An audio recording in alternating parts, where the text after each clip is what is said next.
Hello everyone, welcome back to my channel. আজকে thumbnail আর টাইটেলটা দেখে তোমরা নিশ্চয়ই বুঝতেই পেরেছো ব্লগটা কী রিলেটেড আসতে চলেছে। আজকে আমি আর আমার ফ্রেন্ড মিলে বেরিয়ে পড়েছি মধ্যমগ্রাম রাসের মেলা দেখব বলে। মধ্যমগ্রামবাসীদের কাছে এই রাসের মেলাটা বড় একটা উৎসব। তো এই রাসের মেলাটা রাস পূর্ণিমার দিন থেকে শুরু হয়েছে, অনেক দিন থেকেই মেলাটা চলে। তো ফার্স্টে এখানে ঠাকুরের দর্শন করে নিলাম। তো তারপর আমরা মেলার ভেতরে চলে গেছিলাম। এখানে দেখো অনেকগুলো ফুলদানি রয়েছে, তো এগুলো আমার বেশ ভালো লেগেছে, যার জন্য আমি বাড়ির জন্যও নিয়েছিলাম। এরপর আরেকটা দোকানে চলে গেছে, এখানে কিছু ব্যাঙ্গেলস চুড়ি দেখছিলাম। তো তারপর এখানে অনেকগুলো ইয়ারিং দেখছিলাম, ইয়ারিংগুলো ভীষণ সুন্দর। আমি এখান থেকে 2-3টে ইয়ারিংও নিয়েছিলাম। এরপর একটা শাড়ির দোকানে চলে গেছিলাম, এখানে অনেক ধরনের শাড়ি ছিল, ঢাকাই শাড়ি, সিল্ক শাড়ি, জামদানি শাড়ি। তো শাড়িগুলো ভীষণ সুন্দর। এখানে রেড আর হোয়াইট এই শাড়িটা আমি নিয়েছিলাম। তো তারপর রুম সাজানোর জন্য এখানে অনেকগুলো ফ্লাওয়ার ছিল। তো দেখো খুব সুন্দর, কিন্তু অনেক দাম বলছিল, এক একটা দোকানে এক এক রকম দাম বলছিল। এরপর হচ্ছে সেই বিশাল নাগরদোলনা, যেটাতে আমার ভীষণ ভয় লাগে, কিন্তু তাও আমি সাহস করে উঠেছিলাম।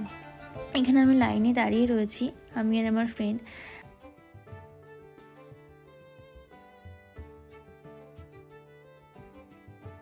আমার এগুলোতে ভীষণ ভয় লাগে, কিন্তু আবার উঠতেও ইচ্ছে করে। তো মনে সাহস নিয়ে আমরা উঠলাম, আমি আর আমার ফ্রেন্ড।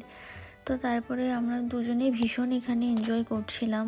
আমার তো ভীষণ ভয় লাগছিল, তারপরেও আমার ফ্রেন্ডের তো একটুও ভয় লাগেনি, সে ভীষণ এনজয় করছিল চিল্লে চিল্লে। তো তারপরেই আমাদের পাশেই হচ্ছে ব্রেক ডান্সে একটা দুর্ঘটনা ঘটলো। তো ফ্রেন্ড, একটাই কথা বলবো, আনন্দ করব সবই ঠিক আছে, কিন্তু আনন্দের সাথে সাথে নিজের সেফটিটাকেও মাথায় রাখতে হবে। আনন্দ উল্লাস এমনটা যেন না হয় যে কারোর আঘাত লেগে যায়।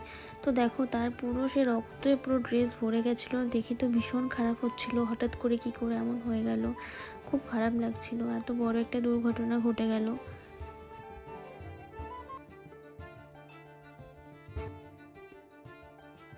ঠাকুরের অনেক শোপিস ছিল, এটা হচ্ছে গণেশ, তারপরে মা তারার ফটো, দুর্গা ঠাকুরের ফটো। তো তারপরে শীত তো প্রায় চলেই এসছে, এরপর এখানে অনেক পিঠের দোকান ছিল, তো এখান থেকে আমরা কিছু পিঠে খেয়ে নিয়েছিলাম। তো তারপর আরেকটা দোকানে চলে গেছিলাম, এখানে চিকেন রেশমি কাবাব বানাচ্ছিল, তো সেটা খেয়ে তারপর আমরা এখানে কাপ প্লেটের দোকানে চলে গেছিলাম। তো এই কাপগুলো আমার বেশ ভালো লেগেছে, এই এক একটা 35 টাকা করে পিস ছিল।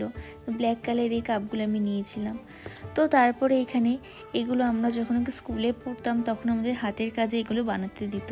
দেখো এটা হচ্ছে ছোট একটা আম। তো এখানে শুধু আম না, এখানে দেখো লিচু রয়েছে, এটা আরও অনেক কিছু ছিল, এখানে লঙ্কা, লেবু, তেঁতুল। তো তারপরে আরেকটা এই চীনামাটির দোকানে চলে গেছিলাম, এখানে কাপগুলো ভীষণ ভালো লাগছিলো, কিন্তু অনেক দাম বলছিল। তো তারপরে এই দেখো এই ল্যাম্পের দোকানে চলে গেছিলাম, এগুলো বেশ ভালো লাগছিলো, 60 টাকা করে পিস ছিল। তারপরে আমি এই সাপটা দেখছিলাম ধরে একটু।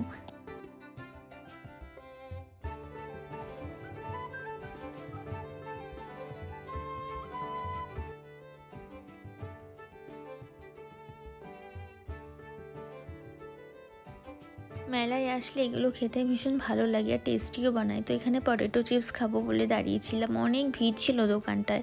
তো তারপর কাকুম্মাকে দিয়ে দিল, এখান থেকে পটেটো চিপস খেয়ে তারপর পাপড়ি চাট খেয়ে বাড়ির জন্য কিছু জিলিপি নিয়ে চলে এসেছিলাম। তো ভিডিওটা এই পর্যন্ত, যদি ভালো লেগে থাকে লাইক, কমেন্ট, শেয়ার, সাবস্ক্রাইব করে দিও। দেখা হচ্ছে নেক্সট ভিডিওতে।